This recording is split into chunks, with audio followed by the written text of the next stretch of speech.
Okay, real talk. Picture this. You survive not one, but two brain hemorrhages. You come back to work, you pour everything you have into one of the most watched TV shows in human history. You become a global icon. You are literally the mother of dragons. And then, you spend the next several years starring in three of the most criticized franchise films and shows of the entire decade. That is the story of Emilia Clarke. And honestly, it is one of the most fascinating career arcs in modern Hollywood. She just sat down with Variety for a massive interview, and what she said about all of it was so unexpectedly honest that the internet had a lot of thoughts. So today we're going to dig into all of it. The flops, the real reasons behind them, what this actually says about how Hollywood works, and why in 2026, Emilia Clarke might finally be winning again. Let's get into why T.O. understand what happened. You need to go back to 2011. Emilia Clarke was fresh out of drama school, completely unknown, and she lands the lead role in Game of Thrones as Daenerys Targaryen. Now here's the thing people forget. She filmed those early seasons while quietly dealing with something terrifying. In 2011, right after wrapping the first season, she had a brain hemorrhage, a subarachnoid hemorrhage caused by a ruptured aneurysm. That is a type of stroke with a survival rate of around 30 to 40%. One-third of patients die immediately. She survived, barely. Then in 2013, a second one hit. She described showing up to do press tours and interviews while internally convinced she had cheated death and was living on borrowed time. She literally told a podcast earlier this year that she spent every day thinking she was supposed to die. But she kept working. Through brain surgery, through recovery, through a month in hospital, through losing parts of her brain that doctors confirmed are simply gone now. She kept showing up to set as Daenerys Targaryen, season after season. By the time Game of Thrones ended in 2019, she was one of the most recognizable faces on the planet. And that is exactly when Hollywood came knocking, with a very specific type of offer. Here is something that does not get discussed enough. When an actor blows up from one massive project, Hollywood does not look at them and ask what kind of stories they want to tell. Hollywood looks at them and asks what franchise slot they can fill. Emilia Clarke got 3 of those slots in fairly rapid succession. First up was Terminator Genisys in 2015. She was cast as Sarah Connor, a role made iconic by Linda Hamilton, a role that fans have a deeply personal and protective relationship with.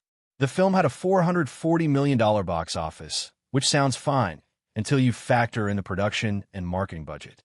More importantly, the reviews were rough. Critics found the timeline mechanics confusing and the overall film lacking the grit that made the original Terminator films so compelling. Sequel plans were scrapped. Then came Solo, a Star Wars story in 2018. Clarke played Chiara, Han Solo's childhood friend and love interest. Critically, the film actually did better than Genisys, but it became the first Star Wars movie to genuinely underperform at the box office, pulling in only $393 million worldwide against a budget that required significantly more. The Millennium Falcon, as Clarke herself said recently, has sailed on any potential return to that character. And then came Secret Invasion in 2023, the MCU Disney Plus series where she played Jaya, a young Skrull with a complicated relationship with Nick Fury. On paper, this seemed like the biggest opportunity yet. She was sharing scenes with Samuel L. Jackson, Ben Mendelsohn, Olivia Colman, and Kingsley Benadir. That is an absurd amount of talent in one show. But Secret Invasion became one of the lowest-rated MCU projects ever made. Critics pointed to the writing, the pacing, and a finale that gave Clarke a universe-level power upgrade in what felt like a rushed and visually messy way. The show had a 53% score on Rotten Tomatoes. In MCU terms, that is genuinely rough. So here is where the Variety interview comes in. Clarke was asked about all of this, and instead of giving a carefully worded PR answer, she basically laughed and said, "Look, nobody likes Secret Invasion, nobody liked the Star Wars film, and the Terminator one should probably never have happened." That level of honesty is rare in Hollywood. Actors usually have to be diplomatic about projects that did not land. Contracts, studio relationships, future opportunities. There's a whole system of careful language designed to avoid exactly the kind of candor she showed in this interview. But then she said something more interesting. She said that her connection to a project ends the moment they call picture wrap. Because after that, it is not hers anymore. It belongs to the studio, the editors, the marketing department, and ultimately the audience. She cannot control what happens next. And that is actually a really healthy way to think about creative work. You do your job. You give it everything you have on set, and then you let go. She is not bitter. She is not blaming directors or studios, at least not directly. She is just being honest that some things do not work out, and that when they do not, it is not a personal failure. Here is the part where I want to push back a little, because I think the framing of Emilia Clarke as a franchise curse is genuinely unfair. Look at what Secret Invasion actually was. It was a show that was built around the concept of paranoia. Any character could be a Skrull. Nobody could be trusted. That premise, if handled correctly, could have been a masterclass in slow burn tension. Instead, it was 6 episodes of muddled plotting that somehow wasted Olivia Colman and ended with a CGI fight that critics described as disappointing. That is not an acting problem. That is a writing and production problem. And Solo. That film was plagued with production chaos behind the scenes. Original directors Phil Lord and Christopher Miller were fired mid-production and replaced by Ron Howard. That kind of disruption does not just affect the schedule. It affects the tone, the performances, the editing, everything. Clarke was one of several talented people dropped into a situation that was already fractured before the cameras finished rolling. There's also a broader pattern worth noting. Secret Invasion reportedly used AI-generated imagery in its opening title sequence, which became a controversy in itself. There were discussions in the industry about cuts being made, corners being trimmed. The show felt, to a lot of viewers, like a project that was quietly deprioritized at some point in its development. None of that is on Emilia Clarke. There is something worth examining here about what happens to actors who come out of a cultural phenomenon like Game of Thrones. The expectation the industry places on them is enormous, and often the opportunities that come their way are not actually proportionate to their talent. They get offered franchise slots because their name recognition makes them easy to market, not necessarily because the role is a good fit or the project is well developed. Clarke herself has talked about struggling to find parts that genuinely excited her after Game of Thrones ended. She noted in one interview that she had been running her own production company and developing projects herself because the roles coming in were not clicking. She was writing scripts. She was optioning books. She was trying to build something that did not depend on someone else handing her the right opportunity. That is a really telling detail. She did not just sit around waiting for the next franchise to call. She started creating her own pipeline, and that instinct appears to be paying off.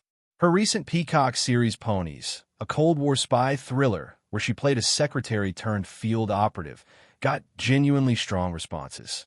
She also executive produced it, which is a different level of creative ownership than just showing up as an actor.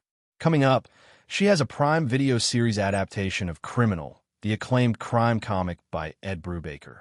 That is a project with serious credibility behind it. Brubaker is one of the most respected writers in comics. The property is grit and depth, and Clarke is sharing the screen with Charlie Hunnam, Adria Arjona, and Luke Evans. That is a completely different kind of project than anything we saw her in during the franchise years. She also has a film called Next Life premiering at Tribeca Film Festival in June. A film festival premiere. That is the kind of credibility that franchise work almost never provides. So what do we actually take away from all of this? 1.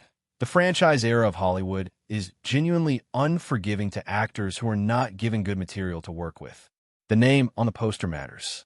The writing matters more. 2.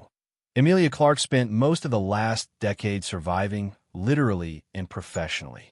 2 Brain Surgeries. A globally watched show that ended in a way that divided its fan base. A string of projects that did not connect with audiences. And through all of it, she kept going. 3. The way she talks about her failures is more interesting than how most people talk about their successes. She is not catastrophizing. She is not deflecting blame onto everyone around her.